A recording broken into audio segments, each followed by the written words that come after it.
sans attendre, nous allons commencer la plénière d'ouverture et je donne tout de suite la parole à Olivier Chadutot de Day One pour introduire cette plénière.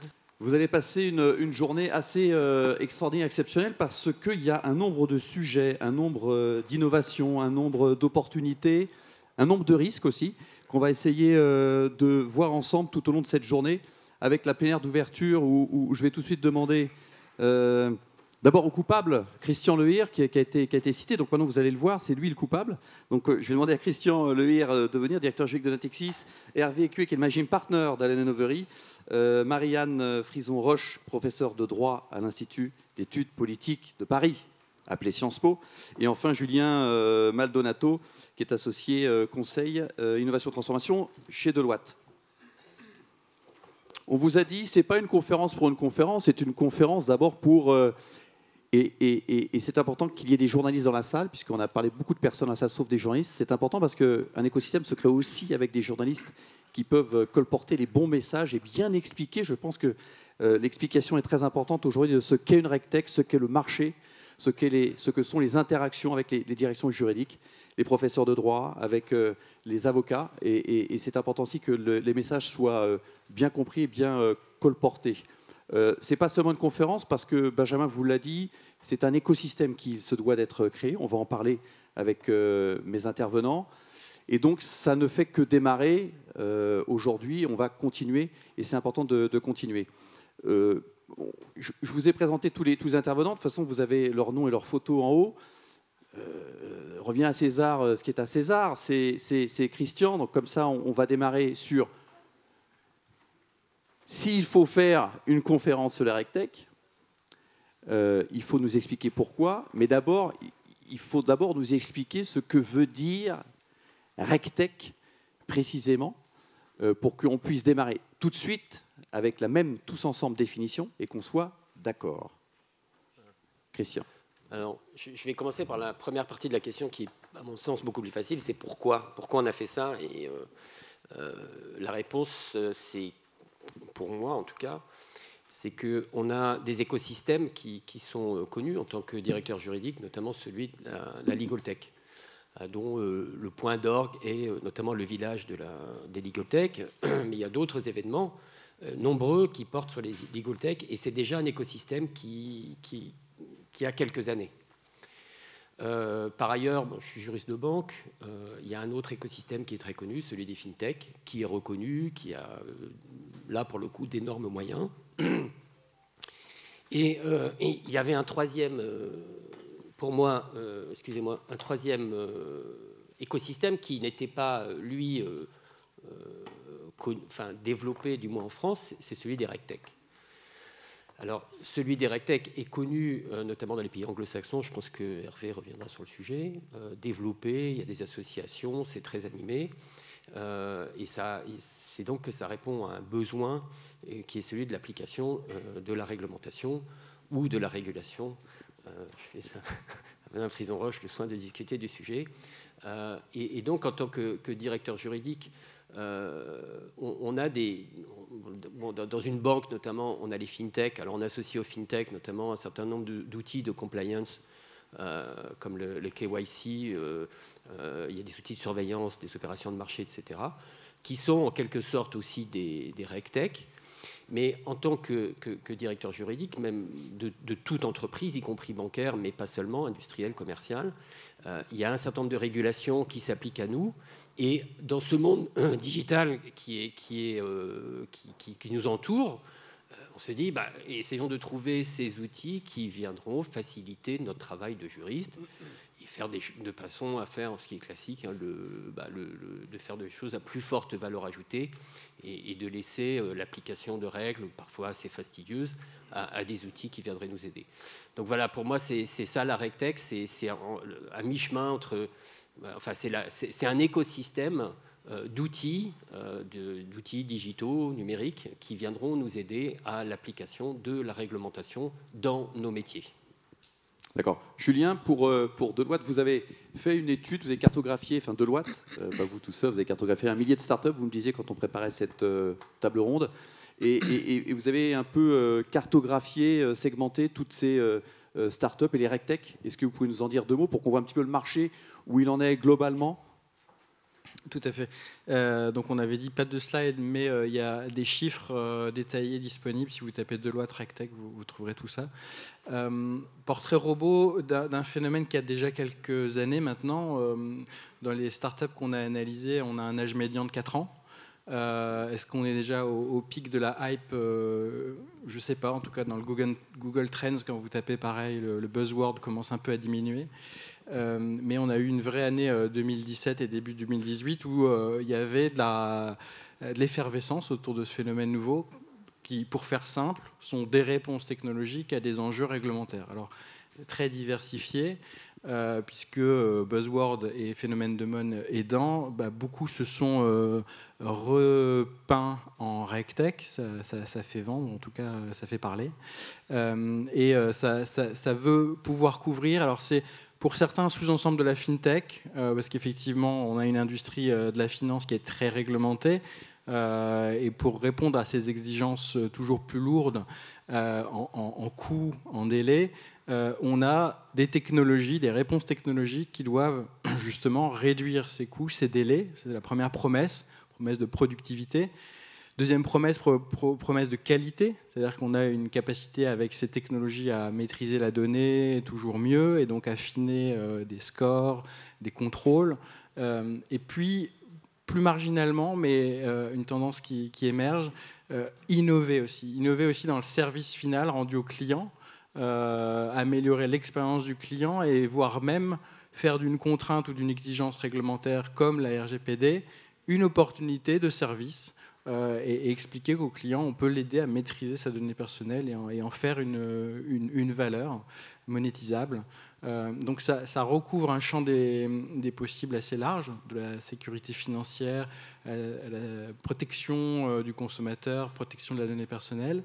Ça aide aussi l'organisation, quelle qu'elle soit, même si, je le disais, ces acteurs-là se sont concentrés d'abord sur les organisations financières, banques, assurances. Elles sont en train d'adresser, parce qu'il y en a qui deviennent un peu génériques, d'adresser toutes les industries. Dans la filière juridique et conformité des grandes organisations, à savoir les aider très en amont dans l'analyse des textes. On peut, avec les progrès plus ou moins forts et réels de l'intelligence artificielle, aider à l'analyse des textes, la mise à jour de textes, et progressivement aider à faire sortir de ces textes des choses qui deviendraient des normes dans l'entreprise. Donc on peut aider à la normalisation. Et puis et surtout, aider à la diffusion ensuite de ces normes dans tous les acteurs qui ont à manipuler, qui ont à contrôler, qui ont un rôle à jouer dans la mise en conformité, dans le respect des normes. Là aussi, il y a des outils qui aident à cette diffusion par la pédagogie, par la ludopédagogie. Pareil, on tire des ficelles technologiques, mais qui aident à améliorer aussi le management au sens large de cette filière juridique et conformité. Ça, c'est effectivement un des enjeux. Et puis, en dernier lieu, il y a également des acteurs qui se spécialisent, encore une fois, sur soit des industries, soit des maillons de la chaîne de valeur. Il y a beaucoup de choses qui se font dans l'aspect commercialisation, distribution de produits, notamment produits financiers. On a cité effectivement la connaissance client, la sécurité financière, la lutte contre le blanchiment, contre la fraude, fraude externe, fraude interne. Là aussi, l'algorithmique, j'ai cité l'intelligence artificielle, mais globalement, l'usage de la donnée permet d'aller toujours plus loin dans le contrôle et dans la qualité. Et puis aider le client final. J'ai cité effectivement ces nouveaux services, rendre compréhensible des parcours qui peuvent être complexes ou rendus complexes par les exigences de réglementaire et de conformité, mais faire en sorte qu'on fluidifie pour le client son expérience finale. La maturité, je le disais, 4 ans d'âge médian pour ces nouveaux acteurs, plusieurs centaines d'acteurs. Alors encore une fois, il n'y a pas de classement scientifique. Encore une fois, certains s'étiquettent RegTech. alors qu'ils sont encore sur des choses qu'ils faisaient déjà il y a 10 ans, et il y a opportunisme un petit peu. Donc il y a des maturités très variables dans les technologies utilisées aussi. Certains sont des technologies, on va dire, traditionnelles, qui ont une dizaine d'années. C'est de l'informatisation plus de la dématérialisation. Et puis, dans les plus jeunes, dans les nouveautés, j'ai cité le big data, l'algorithmie, le machine learning, qui affinent les modèles de connaissances clients ou connaissances en général du risque de l'entreprise, et vont aider, du coup, l'organisation à être plus pertinente. Et puis, plus récemment encore, moins mature, moins stable, on a vu apparaître des technologies comme la blockchain, qui là aussi ont un rôle à jouer demain dans une meilleure traçabilité de l'information, la gestion de la propriété de l'information et donc les risques liés. Donc c'est plein de potentiel, plein de promesses, un peu immature de notre point de vue, mais pour autant à travailler dès aujourd'hui, puisque demain ce sera les enjeux qui permettront de maîtriser encore mieux le risque de conformité, le risque juridique en entreprise. Voilà. Merci. Il y a aussi la technologie du NLP, Natural Language Processing, qui est un sujet dont on parlera récemment tout à l'heure, qui est très intéressant. Je sais qu'il y a quelques RegTech, notamment françaises, je ne vais pas faire de publicité, mais qui s'en servent et qui les mettent en place, et ça fonctionne très très bien. Je voudrais rester encore sur cet aspect un peu introductif et de définition. Marianne Frison-Roche, vous avez une vision encore plus large des sujets RegTech, de la réglementation, de la régulation. Comment est-ce que vous positionnez ces sujets-là aujourd'hui sur le marché? Ah oui, c'est vrai que j'ai une vision beaucoup plus large, mais moi je ne suis que professeur, et donc un professeur, ça se contente de rêver ce que va être demain, et demain va être beaucoup, beaucoup plus large. Bon, d'abord, ça me glace un peu le sang d'entendre que le droit, que le juridique, c'est un risque. Le droit ne doit pas être un risque. Le droit, pour l'entreprise, le juge, le régulateur, l'État et pour tout le monde, c'est la sécurité, c'est ce qui nous protège. Et ça, tout le monde le veut. Tout le monde. Et avoir accès au droit, c'est pas avoir accès au texte. C'est avoir accès à la compréhension du texte. Et ça, c'est demain. Et donc, pour moi, j'ai une compréhension beaucoup plus large. Mais bon, c'est peut-être un rêve. C'est que pour moi, la régulation, c'est de savoir ce que veulent les textes. Quel est le but des textes? Par exemple, ce pourquoi sont faites toutes ces exigences bancaires, financières, mais effectivement énergétiques, en télécommunications, en environnement. C'est bien au-delà de la finance et de la banque. Et ça, c'est aujourd'hui, c'est demain, c'est après-demain. On en est sûr que c'est ça. Alors, si toutes ces magnifiques innovations technologiques nous permettent aux entreprises, mais pas aux entreprises, pas que aux grands chefs, aux services juridiques, aux services compliance, mais à tout le monde dans l'entreprise, non pas de comprendre tous les textes, mais de comprendre ce pourquoi c'est fait. Si c'est ça que vous allez pouvoir apporter, ah mais ça, c'est magnifique.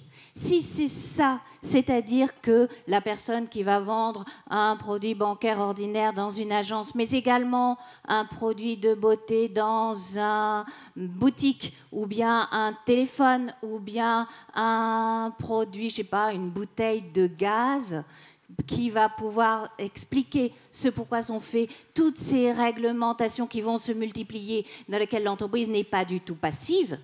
Il n'y a pas du tout des couches de réglementation, non, il y a des buts. Et les buts, les RegTech, elles sont là pour faire comprendre les buts, c'est-à-dire, mais chacun voit midi à sa porte, pour moi, le but, c'est la pédagogie. C'est faire enfin comprendre, grâce aux technologies, ce pourquoi c'est fait. Et ça, le grand président du grand groupe, mais également le service compliance, mais également le service juridique, le but, non mais la moindre entreprise, la petite, la grande, la moyenne, le moindre employé. Le but, mais il peut le comprendre.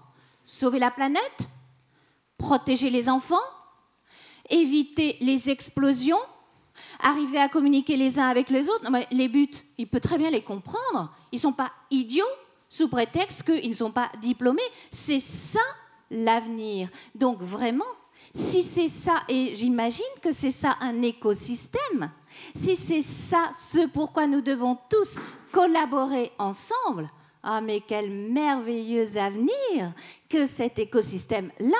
Et alors là, je vous assure, le droit, c'est pas du tout un risque. Le droit, mais quelle chance! Ah non, mais quel plaisir d'être ici. Merci, merci, merci de m'avoir invité, parce que je me dis, ah, mais vraiment, nous avons enfin l'outil de la pédagogie. Nous allons enfin comprendre, parce que moi, je suis pas comme vous ne vous noyez pas dans toutes les réglementations bancaires, mais moi, je m'y noie complètement dans les réglementations bancaires et financières. Et quand je vais chez les régulateurs, vous n'êtes ils pas la me seule, disent... vous n'êtes pas la seule. Bon, merci, nous sommes déjà 2. Donc, quand je vais chez les régulateurs, ils me disent, mais nous, on est complètement noyés dans les textes que nous écrivons nous-mêmes. Quand je vais dans les juridictions, ils disent, nous, les textes dont les avocats nous parlent, on n'y comprend strictement rien. Voilà ce qu'ils disent. Donc nous, ce qu'on veut, c'est arriver à comprendre quelque chose. Et plus ça va aller, moins on va comprendre. Donc, si vous arrivez par cet écosystème à faire en sorte qu'on y comprenne quelque chose, mais pour y comprendre quelque chose, c'est en quelque sorte simple. Il faut savoir à quoi ça sert. Et à quoi ça sert? Non pas ces réglementations, mais ces sortes de corpus qui ont... c'est ce qu'a fait toujours le droit, on va dire. Le droit, ça cherche à protéger les systèmes, mais à protéger également la planète et avant tout à protéger les personnes.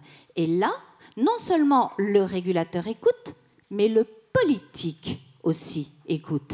Et également, le juge écoute. Et effectivement, l'écosystème est là, mais vous avez toute une alliance qui est là. Donc les RegTech, mais c'est peut-être notre chance face à des personnes qui ne comprennent pas. Peut-être que je suis la seule. Maintenant, j'ai compris qu'on était déjà 2. Donc on est déjà 2. On va monter un écosystème de ceux qui comprennent rien à la réglementation bancaire. On va monter un écosystème de ceux qui ne comprennent pas. Ça fait déjà 2. Ça s'appelle une alliance. Donc s'il peut y avoir une alliance grâce à la technologie, non pas pour accumuler non plus avec des plumes d'oie tels des moines monstrueux que quoi. Donc il y aurait non plus des moines électroniques qui accumuleraient les réglementations, mais grâce à la technologie, quelque chose qui nous permettrait de partager la compréhension des buts avec tout le monde, avec absolument tout le monde, avec ceux qui classent par exemple les paquets dans les grandes entreprises qui transportent les colis.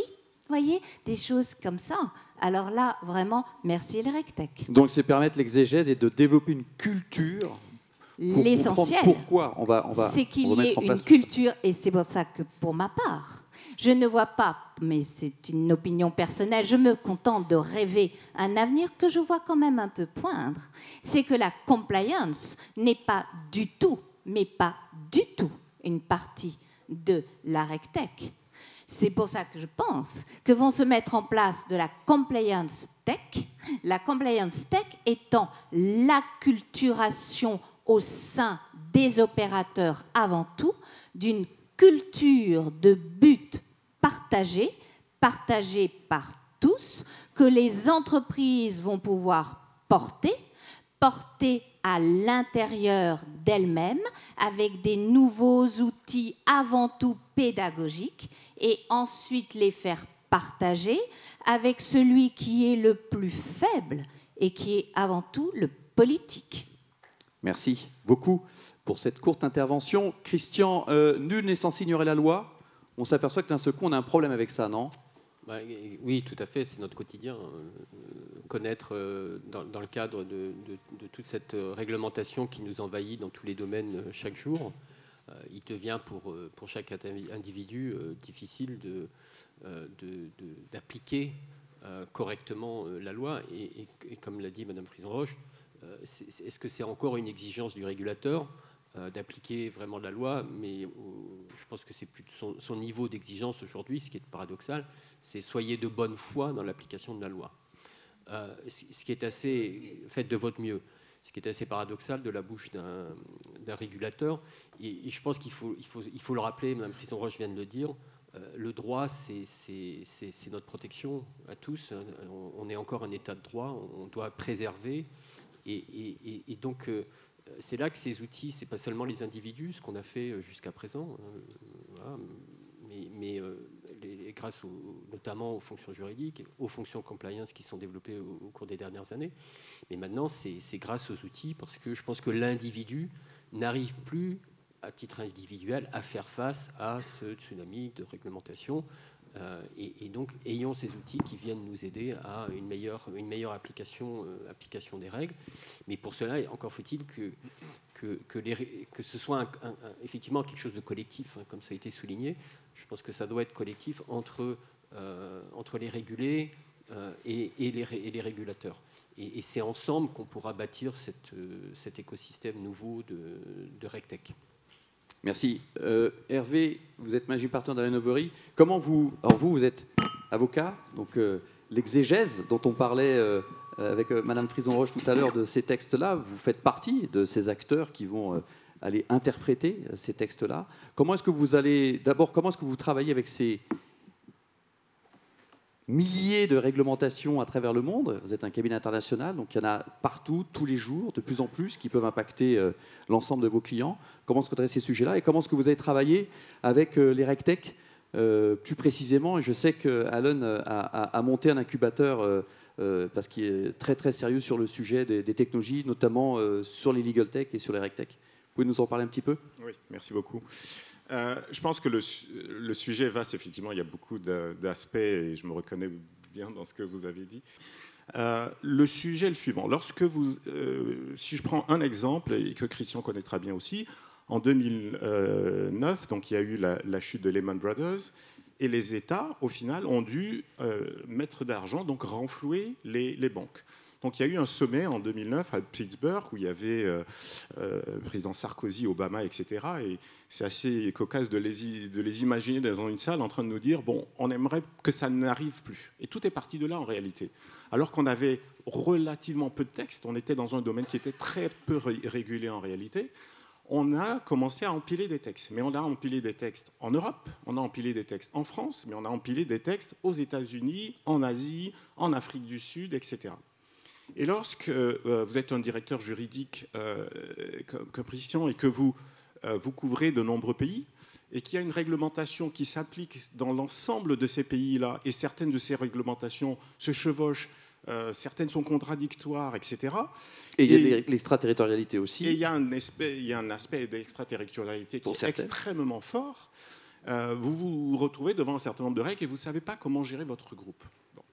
Et donc, il faut rendre à César ce qu'il y a à César. Il y a un de mes associés qui est un espèce de génie qui un jour nous réunit tous et nous dit « j'ai une idée géniale, on va créer une plateforme et dans cette plateforme, on va mettre toutes les règles de droit qui s'appliquent à un sujet donné. » Et là, c'était en matière de sûreté sur les opérations de dérivés. Et on va vous poser tout un tas de questions et vous allez répondre dans le menu à toutes les questions. Et donc, l'essentiel et la plus-value a été de se poser les bonnes questions et d'essayer d'y apporter des réponses. Lorsque tous les droits et toutes les réponses étaient suffisamment claires, précises, c'était un système et c'était une plateforme qui, vous passiez, la réponse était verte et vous passiez à la réponse suivante, etc. Lorsque c'était jaune, vous envoyez ça à un vrai juriste, à un être humain pour réfléchir. Et lorsque c'est rouge, on vous disait, ce domaine-là, c'est pas la peine, vous n'arriverez jamais à résoudre ce problème-là dans l'ensemble des juridictions. Bon. Et ce produit qu'on a fait en partenariat avec nos amis de Deloitte, puisque nous, on n'est que d'humbles avocats, quand on parle de banque, en réalité, la banque, c'est du droit, mais c'est beaucoup de flux, en réalité. C'est des flux, donc c'est des portefeuilles de flux. Donc, ce partenariat a consisté à aller chercher les flux dans les banques, les mettre dans des machines, et à partir de là, extraire la règle qui s'applique au domaine en question. Okay. Et tout ça, c'est très bien. Entre nos clients et nous, tout va très bien. Sauf qu'il faut convaincre les régulateurs. Il faut convaincre les régulateurs que c'est un système robuste, que pour importer le portefeuille d'une banque, soit il faut être une banque, soit en tout cas, il faut respecter l'ensemble des réglementations qui s'appliquent aux banques. Et donc, avec ce système-là, lorsqu'on a réussi, avec l'appui d'un client, à aller convaincre le régulateur américain, là, on s'est dit, ça y est, c'est gagné.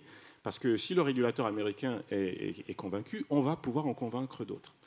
Et cette plateforme, c'est un produit qu'on a développé chez nous qui s'appelle Margin Metrics et qui a permis en réalité à nos clients qui ont été mis sur cette plateforme-là à pouvoir traiter, par exemple, la renégociation de contrats de 20, 30 000 contrats sur des périodes extrêmement courtes et de manière extrêmement fiable. Et donc, ça, c'est une illustration du fait qu'on est rentré dans un monde qui est multidimensionnel et à partir de là, on ne peut plus opérer dans un monde domestique. Ce n'est juste plus possible. Du coup, partant de cette idée-là, on s'est dit il faut qu'on ait des outils absolument fiables. Et donc, on a créé cet incubateur dans notre bureau de Londres et on essaye de le déployer dans le reste du monde et on est présent sur 30 pays différents. Et dans cet incubateur, ce que l'on fait, c'est qu'on prend 6 sociétés, donc on fait des appels d'offres et on choisit 6 sociétés qui viennent, dont la technologie nous plaît, et on les installe chez nous. Elles continuent à développer leurs propres produits. On les met en contact avec nos collaborateurs qui peuvent descendre à tout moment de la journée en disant « j'ai une super idée, est-ce qu'on peut tester tel et tel élément ?» Mais on les met également en contact avec nos clients. Donc il y a des produits qui sont développés directement entre les clients et les sociétés qui sont dans l'incubateur, et puis d'autres qui sont des services que l'on va créer en interne et qu'on va vendre à nos clients. Donc, en mettant tous ces éléments en commun, on arrive à développer des produits qui sont relativement innovants. Et je pense qu'on parle de RegTech, mais il y a 3 dimensions en réalité dans la RegTech. Il y a l'aspect réglementation, donc centralisation de la donnée. Il y a l'aspect Legal Tech, on va apporter un service juridique, l'interprétation de la loi, la rédaction d'un contrat facilité, etc. Mais il y a l'aspect qui, à mon avis, qu'il va être important de déterminer, de développer, si on veut continuer à avoir un écosystème qui se développe, c'est l'aspect deal tech, c'est-à-dire se servir des données pour créer des opportunités de business, donc avec une vraie plus-value. Parce que lorsqu'on va voir un régulateur et qu'on lui dit simplement il y a un empilement de texte, il faut y répondre, ça rapporte d'argent à personne. Ça coûte cher et ça ne rapporte d'argent à personne. Et on ne fait pas ça parce qu'on est dans la philanthropie, parce qu'on pense que la plus-value dans notre métier et dans les cabinets comme le nôtre, c'est précisément d'aller trouver ces bonnes idées et de les apporter à nos clients. Je vais donner une dernière illustration de la nécessité de ce genre d'outils. C'est dans notre incubateur, il y avait un petit jeune qui avait 19 ans et qui était étudiant à Oxford et qui vient nous voir et qui nous dit « j'ai une super idée. En regardant la télévision l'autre jour, je me suis rendu compte que les migrants, ils arrivent dans un pays, puis ils vont dans un autre pays, et quand ils commencent à remplir les dossiers, on leur dit « Ah ben non, vous êtes rentré en Italie et vous êtes en Irlande, ah ben ça ne va pas, c'est les règles italiennes qui s'appliquent à vous, il faut retourner en Italie. » Et bien sûr, le migrant qui arrive, il n'y comprend rien.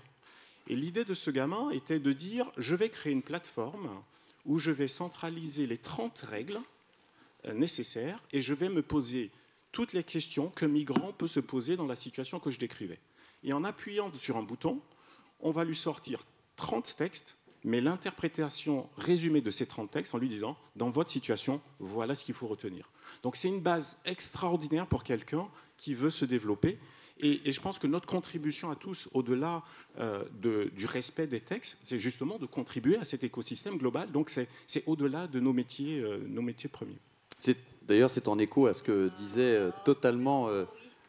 Vous buvez du petit lait. Je vais rester quand même sur l'outil avant d'aller plus largement. Je regardais en préparant cette table ronde. Le CB Insight en 2017 disait que c'était 100 milliards de dollars, les coûts de mise en conformité du secteur bancaire. 100 milliards de dollars dans le monde, du secteur bancaire, les coûts de mise en conformité.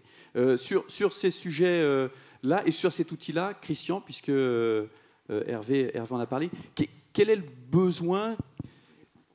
Comment est-ce qu'on s'en sort quand on est directeur juridique d'une banque, quand on doit tous les jours pouvoir regarder, être sûr qu'on a bien pris en compte la réglementation, être sûr qu'on a bien pris en compte la bonne interprétation, être sûr que les produits qui vont être sur le marché respectent bien tout ça. Comment est-ce qu'on peut, on peut en être sûr si jamais ça peut exister, cette assurance? Je ne pense pas avoir cette assurance. Il y a quelques juristes de Natixis dans la salle. Je ne voudrais pas abaisser le niveau de la qualité de leur intervention. Mais je pense qu'on rate des choses, oui, clairement. On rate des choses tous les jours. Ça nous arrive. L'erreur est humaine, comme disait ma grand-mère. Mais au-delà de ça, connaître les textes qui sortent en permanence, c'est très difficile. Et on a eu quelques ratés. Je ne devrais pas le dire devant un panel de cette qualité-là. Mais on a constaté entre banques qu'il y a une disposition, un article d'un règlement européen qu'on n'avait pas vu, et cela 15 jours avant l'entrée en vigueur du texte.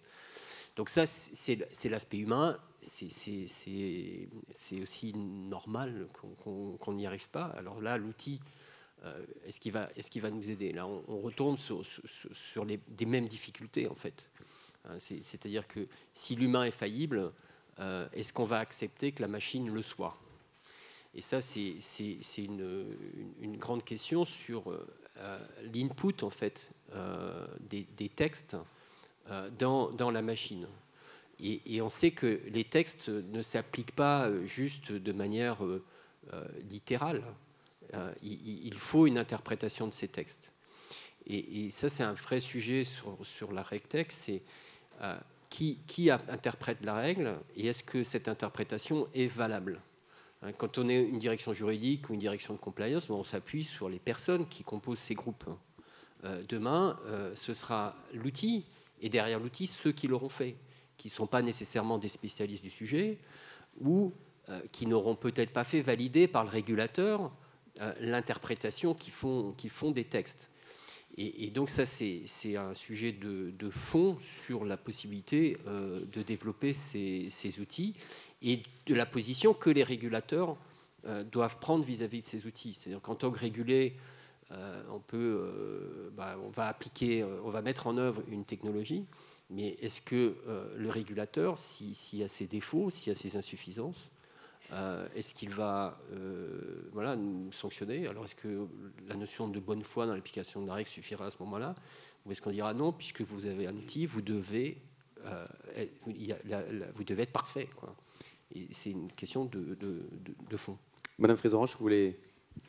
Oui, parce que je ne sais pas quel grand loup vous imaginez prêt à manger votre grand-mère, mais les régulateurs, y compris, et prenons les régulateurs américains, n'exigent pas du tout que vous connaissiez tous les textes. Alors prenons encore plus vieux que votre grand-mère, Portalis. Les lois sont faites pour les hommes et non pas les hommes pour les lois. Les régulateurs ne demandent pas ça du tout. Ils demandent simplement, non pas simplement, mais ils disent bien que c'est une obligation de moyens, que ce qui est une obligation de résultat, c'est que les entreprises, et pas que les banques, comme ça a été très bien dit, ça prend désormais toutes les industries.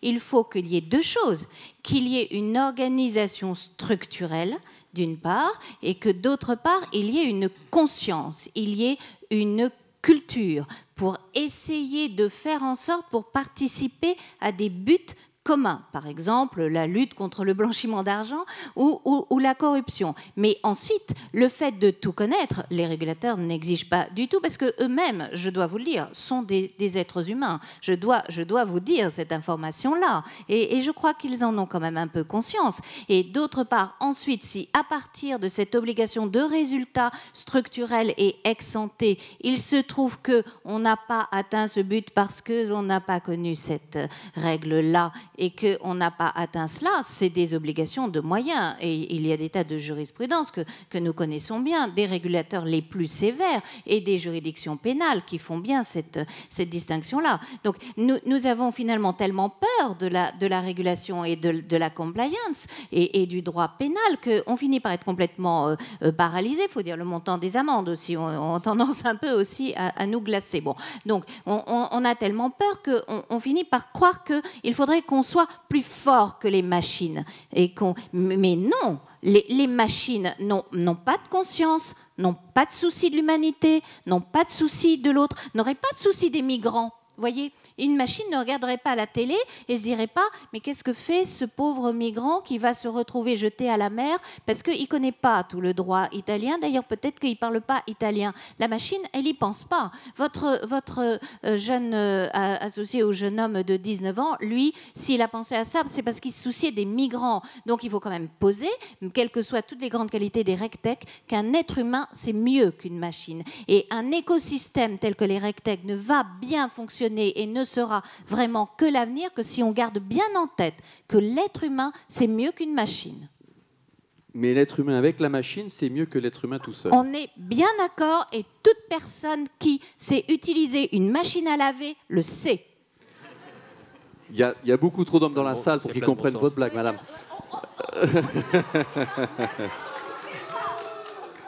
Julien, bon, elle était facile. Julien, sur la mise en place dans les entreprises des différents process sur lesquels vous voyez que les RegTech sont en train de rentrer, quels sont les process aujourd'hui qui sont le plus impactés par la RegTech ou qui sont plus facilement impactables par la RegTech? Est-ce que c'est les sujets de veille? Est-ce que c'est les sujets d'automatisation? Est-ce que c'est les sujets KYC? Est-ce que c'est les sujets de LCBFT? Quels sont les sujets qui sont aujourd'hui les plus développés? C'est les sujets où il y a finalement le moins de complexité dans les grandes organisations. S'il y a des processus qui sont transverses et qui manipulent du coup plein d'applications, métiers, plein de données dans tous les coins, là les acteurs nouveaux de la RegTech ont extrêmement de mal à s'intégrer à tout ça, à cette complexité. Ils sont pas taillés pour. En tout cas, ils vont prendre du temps. Donc on a des acteurs qui se spécialisent sur des plus petites choses circonscrites, comme on a parlé de la fraude tout à l'heure. Il y a des acteurs qui vont traiter ce sujet, pas complètement déconnectés de l'entreprise, mais disons que là où ils vont devoir piocher, c'est plus circonscrit que la totalité de la chose. On a parlé des textes. L'analyse des textes, c'est quelque chose qui est un peu moins empêtré dans tous les grands systèmes d'entreprise. Les textes, c'est quelque chose qui est externe à l'entreprise au départ, sur lesquels du coup les startups ou nouveaux acteurs de la RegTech peuvent plus facilement travailler. Après, il n'y a pas encore de miracle sur ces sujets d'analyse sémantique. On a parlé du NLP. Ça progresse très vite. Pour autant, on ne remplacera pas le juriste avant longtemps.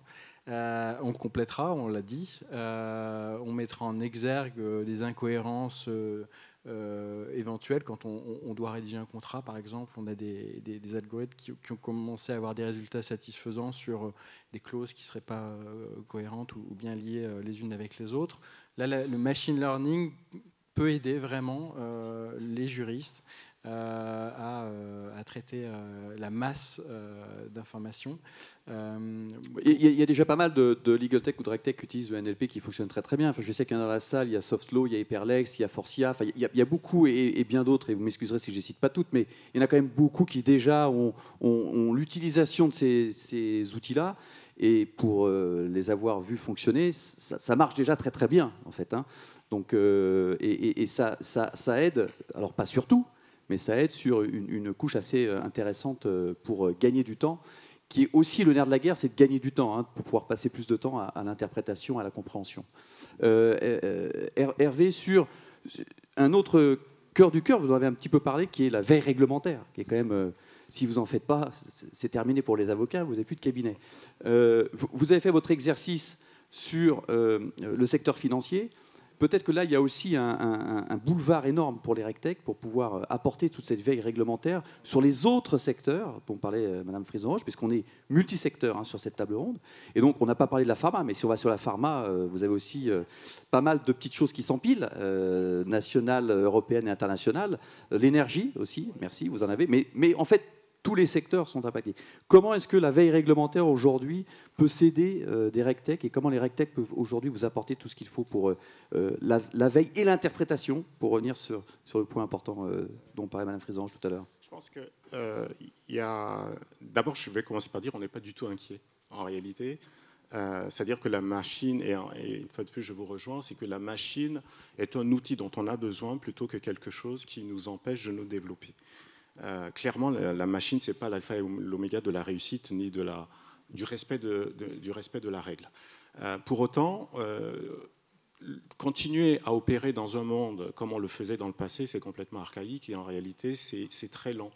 Nous, on y est venu un peu par nécessité, puisque l'exemple que je vous citais tout à l'heure, pour certaines phases, en tout cas pour les plus grands établissements qui étaient dits systémiques, c'est-à-dire dont la faillite aurait un impact mondial, les délais pour le respect de la règle et l'implémentation des différentes règles étaient très courts. Donc voilà, c'est par nécessité qu'on est arrivé, qu'on a été mené à cette réflexion.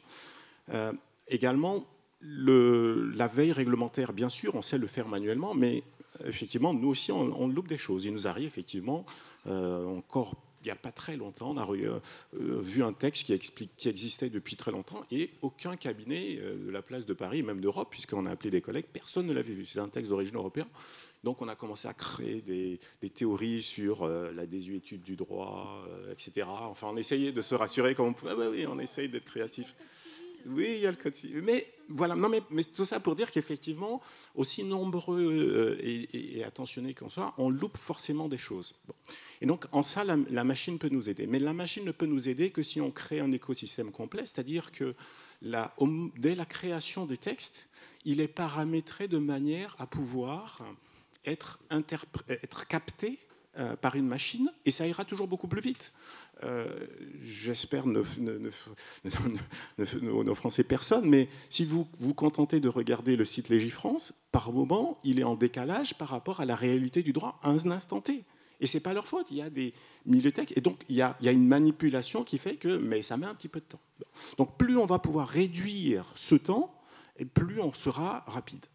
De la même manière, ça veut dire qu'il faut qu'on travaille avec les régulateurs pour qu'eux-mêmes, lorsqu'ils créent un texte, ils le créent sous une norme, mais sous des formats qui permettent d'une part de les capter et d'autre part de les interpréter et de les croiser rapidement. Les croiser rapidement, ça nécessite, j'allais dire, le moins de créativité possible. C'est-à-dire qu'il faudra à l'avenir, idéalement, que tous les régulateurs dans le monde opèrent selon une hiérarchie des normes qui soit à peu près la même, en termes de présentation, pour que la machine puisse aller le chercher et le mettre au bon endroit. Alors, on n'y est pas du tout. On n'y est pas du tout. Si on fait une analyse comparative entre le droit civil et la common law, clairement, ce n'est pas possible parce qu'on vient d'horizons complètement différents. Ce que je veux simplement dire par là, c'est que l'intérêt des régulateurs aussi, c'est que le droit soit appliqué, compris et appliqué. Et donc, il y a cet effort auquel tout le monde doit participer, y compris les régulateurs. Et je ferme simplement cette parenthèse-là. Sur le point de la veille à proprement parler, la veille est toujours plus rapide, plus précise et plus ciblée. Il existe de nombreuses technologies. Aujourd'hui, quand vous faites un achat sur Internet, le lendemain, vous allez sur Internet, vous trouvez des publicités qui vous disent si jamais vous n'avez pas trouvé ça, voilà un autre produit. Ça, c'est un système d'intelligence artificielle que l'on peut également importer. Et donc, toutes les technologies ne sont pas nouvelles. Et d'ailleurs, l'intelligence artificielle, j'en discutais avec une personne qui développe une plateforme. Pour moi, l'intelligence artificielle, est-ce que c'est autre chose simplement qu'un système de labels, c'est-à-dire de mots-clés, tout simplement, une association de mots-clés, ou est-ce que c'est autre chose? On m'a expliqué, des gens beaucoup plus intelligents que moi m'ont expliqué que ce n'est plus les mots-clés, mais c'est des flux, etc. Ça, j'avoue que je n'ai pas encore totalement compris. Mais c'est vrai que l'étape 2, la phase 2 de l'intelligence artificielle vont être des machines qui fonctionnent d'elles-mêmes et qui peuvent faire des analyses d'elles-mêmes. Alors, c'est parce que ça me permet de faire la transition sur la machine d'elle-même. Et on disait tout à l'heure, il y a l'homme et il y a la machine. Il faut quand même se dire que pour qu'il y ait une machine, il faut qu'il y ait des hommes et des femmes qui fassent des algorithmes. Et donc, si on fait un algorithme qui est en fait, je simplifie, et désolé pour les experts qui sont dans la salle, c'est une succession d'opérations, c'est à peu près ça un algorithme, on peut y mettre ce que l'on souhaite.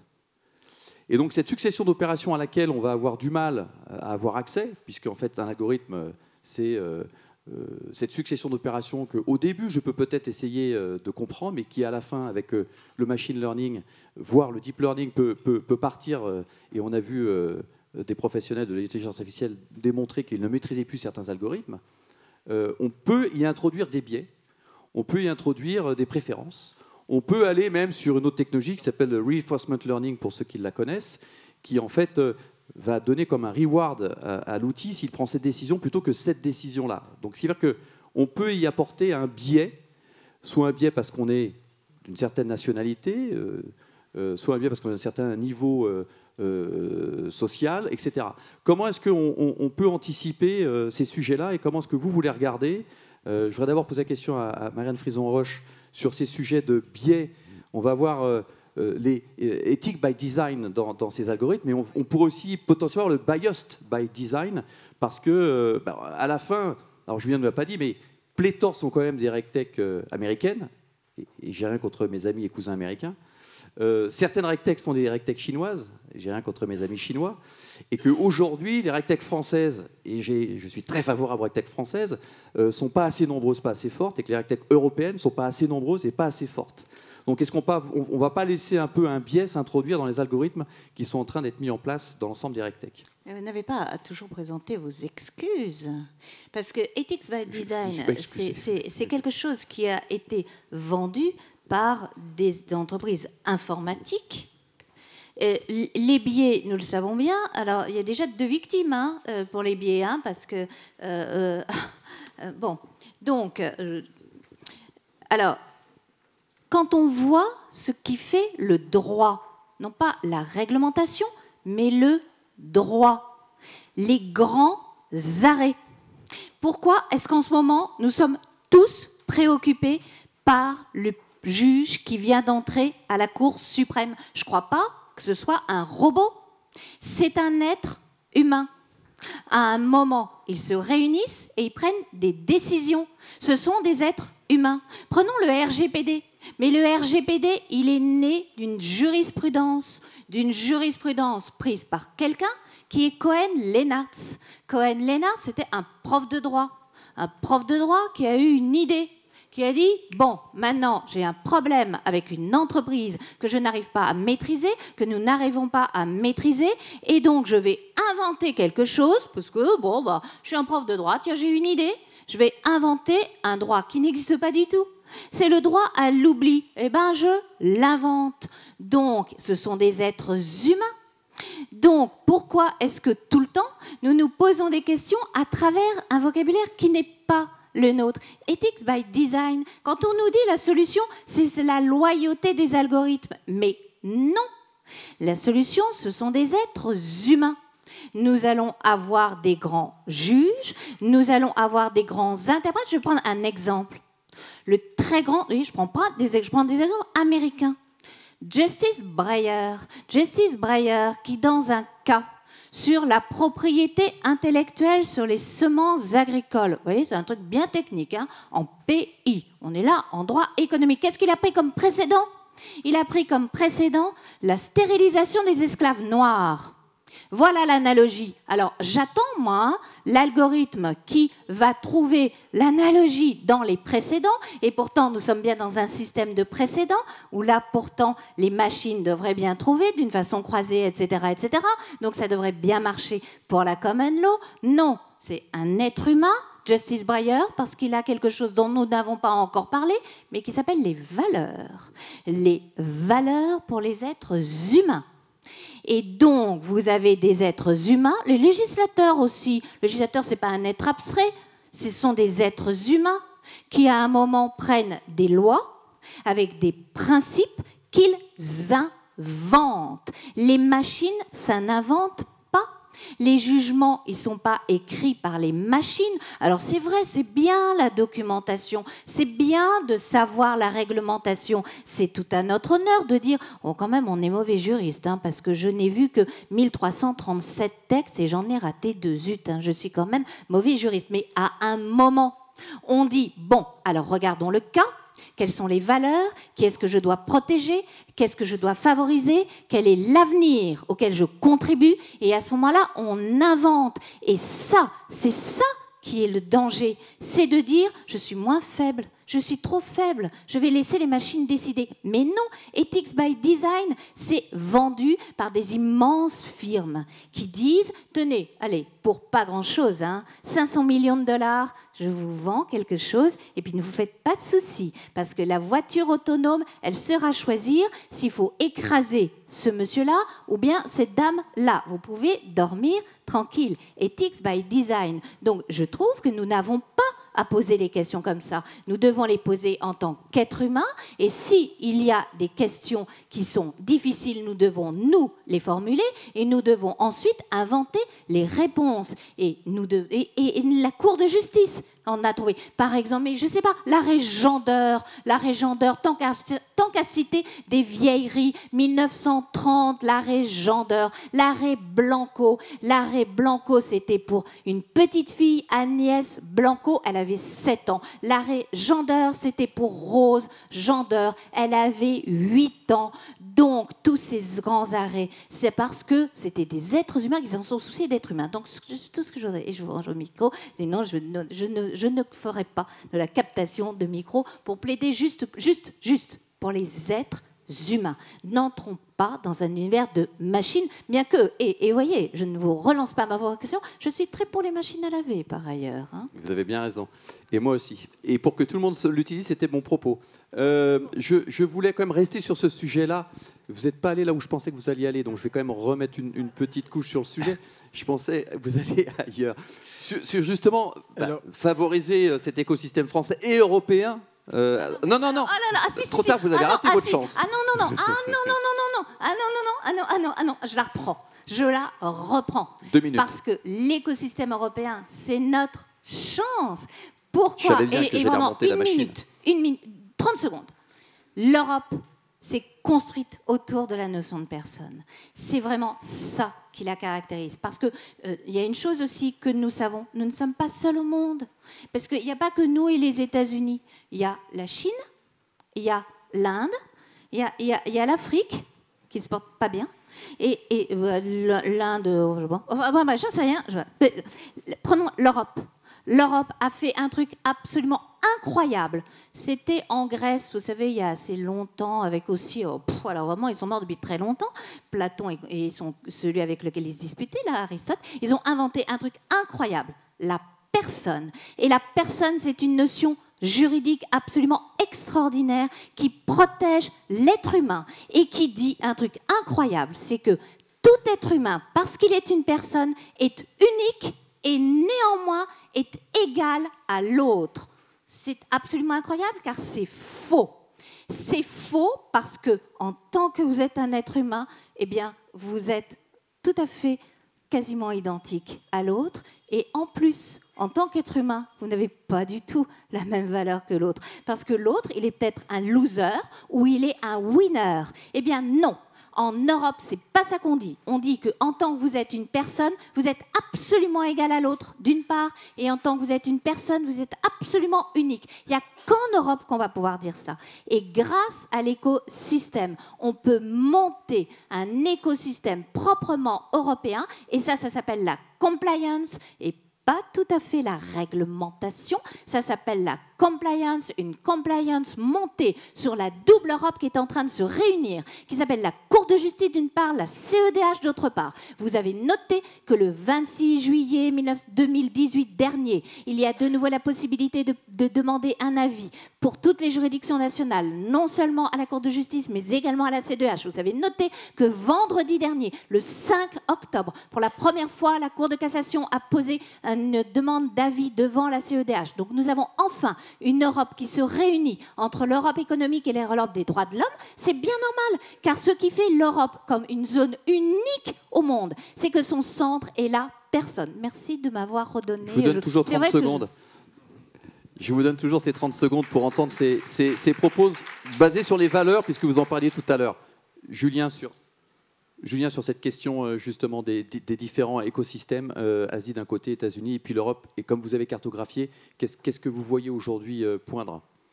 Centre de gravité aujourd'hui très américain dans la RegTech, c'est 40% des acteurs. À Londres, il y a un écosystème qui s'est créé en Europe, mais notamment à Londres où on a 25% des acteurs. Et la France est sur le podium des RegTech avec 16% d'acteurs de notre référencement. Oui, la chance d'avoir des règles européennes favorise pour ces acteurs-là le fait de saisir ces opportunités, de répondre à ces nouveaux enjeux. La Chine, c'est un marché assez différent, enfin l'Asie en général, mais avec le poids de la Chine, il y a peu d'acteurs RegTech qui se sont exportés. En revanche, les grandes plateformes, les BATX, donc Baidu, Alibaba, Tencent et Xiaomi, les grands géants technologiques chinois, sont en train de travailler ardemment à rentrer dans nos règles à nous, européennes, pour venir sur nos marchés. Il faut savoir que le consommateur chinois sur les deux grandes plateformes que sont Alibaba et Tencent, WeChat, font à peu près toute leur vie, du matin jusqu'au soir, consomment tous les types de biens et de services.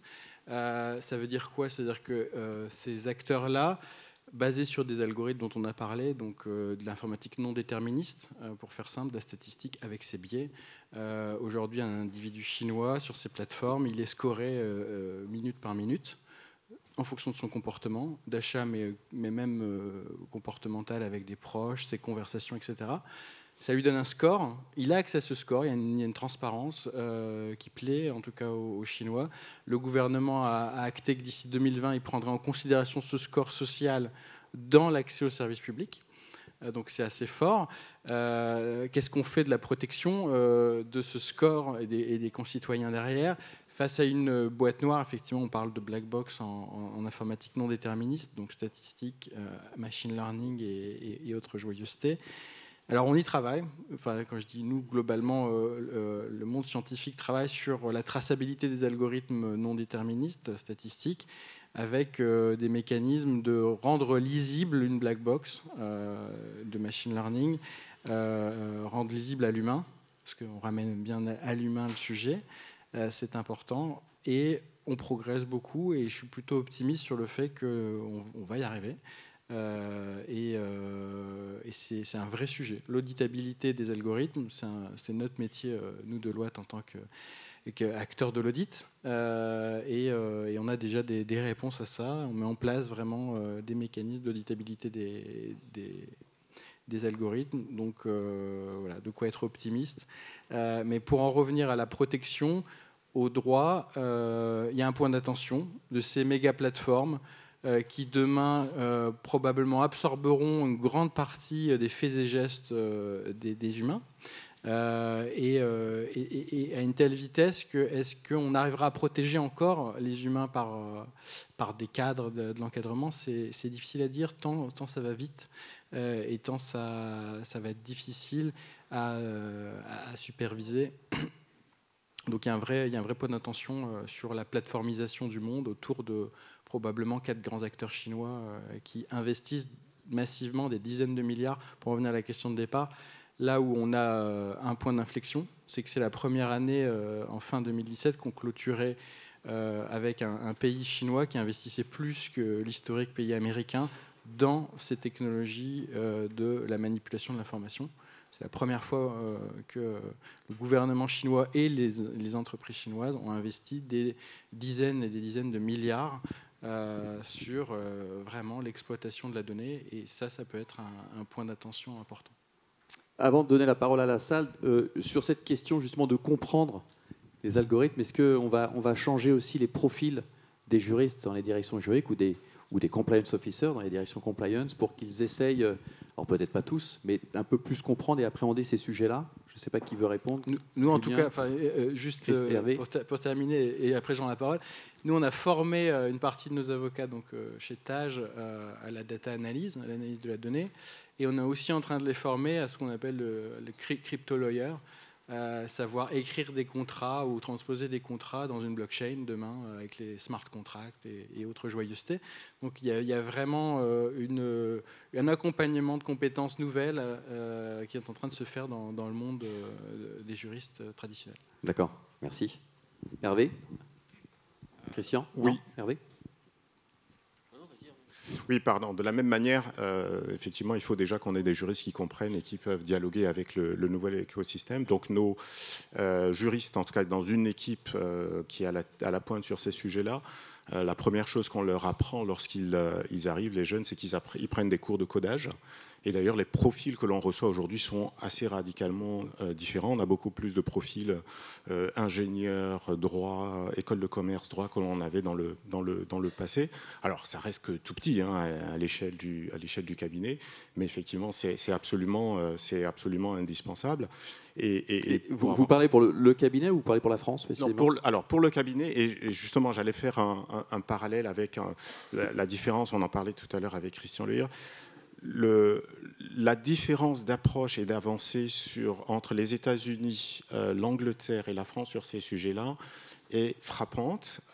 Et clairement, je pense que l'université française et les écoles de commerce français ont je pense, à améliorer justement, à créer de nouveaux cours pour que les étudiants comprennent ces systèmes-là. Alors on fait beaucoup de développement, il y a des passerelles entre l'université, etc. Mais je pense que par rapport à ce que j'observe au niveau international, sur ce point de vue-là, on est un peu en retard. Moi, je voudrais exprimer une inquiétude.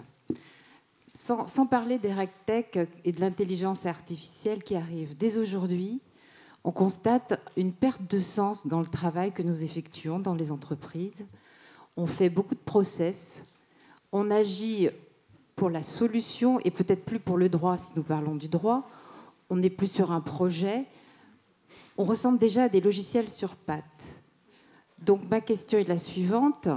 Est-ce que les RegTech vont nous permettre de redonner à l'homme sa fonction dont vous parliez, madame, qui est celle de la créativité, de l'intention, de l'invention, et vont nous permettre d'être complémentaires, ou est-ce qu'ils vont nous supplanter ? Merci beaucoup. Est-ce que la réflexion aussi, vous disiez que vous formiez les jeunes à de la crypto... Est-ce qu'on pourrait s'interroger sur les seniors et les jeunes, savoir comment ils vont s'intégrer dans ce nouveau monde, mais ne faut-il pas repenser aussi le management d'entreprise en même temps qu'on repense les RegTech ? Merci.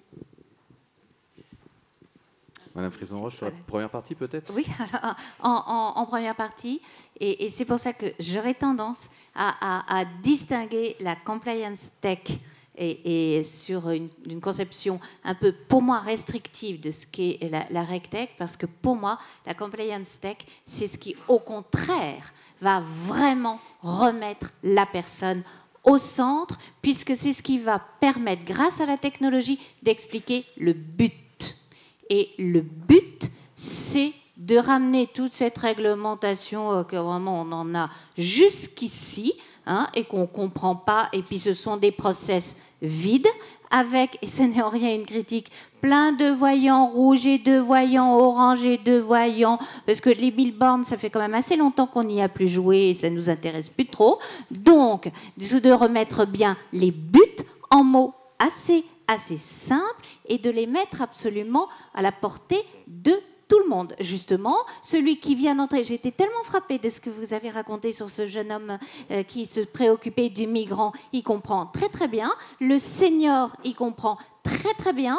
Et le PDG, c'est pas parce que, ou la PDGR, c'est pas parce qu'il est couvert de diplômes et qu'il passe son temps en première à voyager tout autour du monde, qui ne se soucie pas de l'humain. Celui qui est tout en bas, il s'en soucie aussi. Donc c'est vraiment ce qui fait le cœur de l'animal politique, comme disait aussi le vieil Aristote.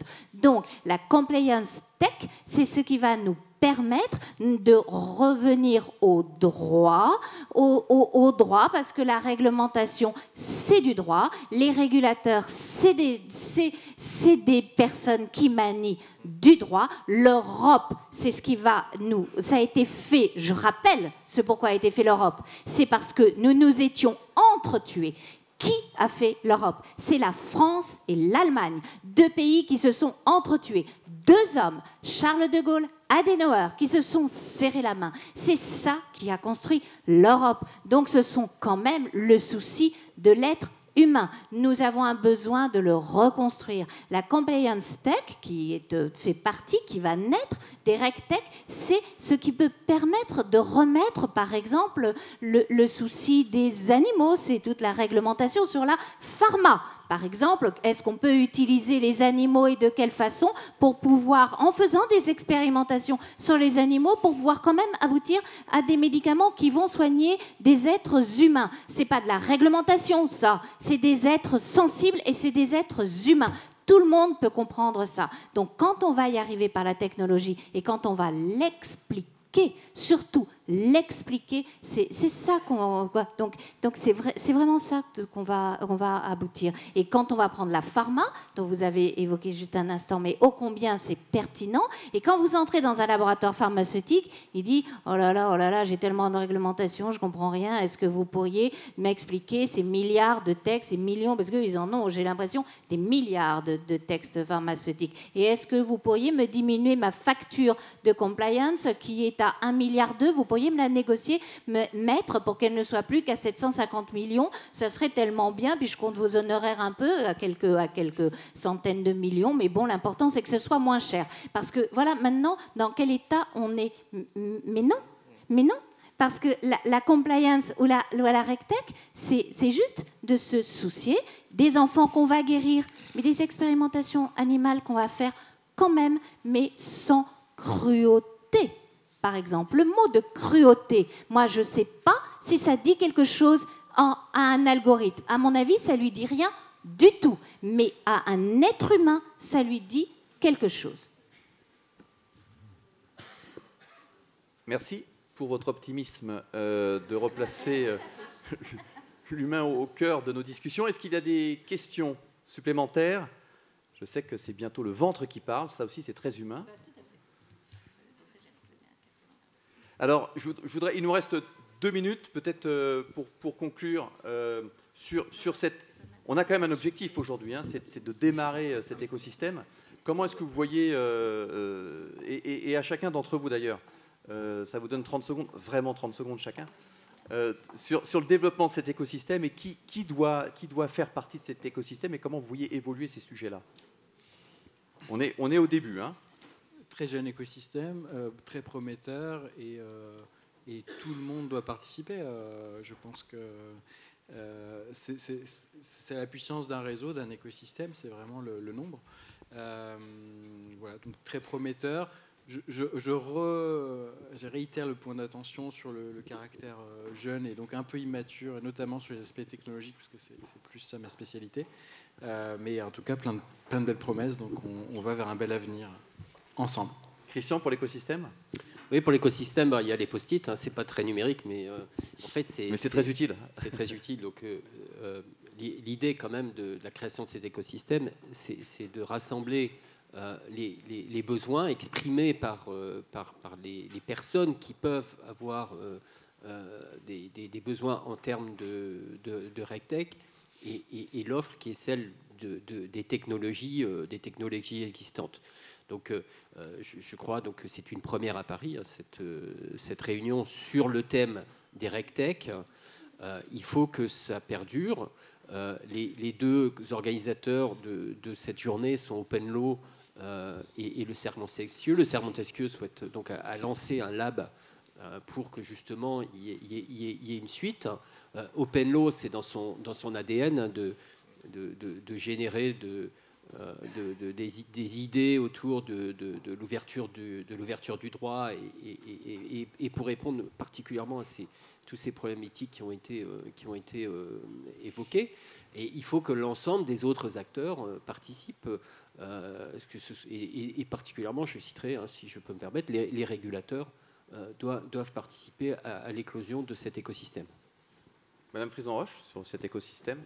Cet écosystème, tous y participeront. Tous y participeront puisque la technologie, c'est la façon dont pourra survivre et se développer l'humanisme. Oui, rien de plus à rajouter, si ce n'est qu'effectivement, ça va passer à la fois par une contribution des plus jeunes sur certaines technologies, mais également des plus anciens, parce que avec l'expérience, on a un avantage qui est lié à l'expérience, justement, qui est qu'on peut se poser les bonnes questions et qu'avant d'intégrer le résultat de ces analyses dans des algorithmes, il faut se poser les bonnes questions, donc l'expérience joue énormément. Merci. Donc, échangez beaucoup entre vous, écosystème qui démarre français, mais qui se doit de devenir européen, si vous nous avez bien écouté. Donc, aidons nos RegTech à se développer en France. Ça s'adresse à toutes les entreprises qui peuvent les faire travailler, aux avocats qui peuvent les faire travailler, aux financiers qui peuvent les financer.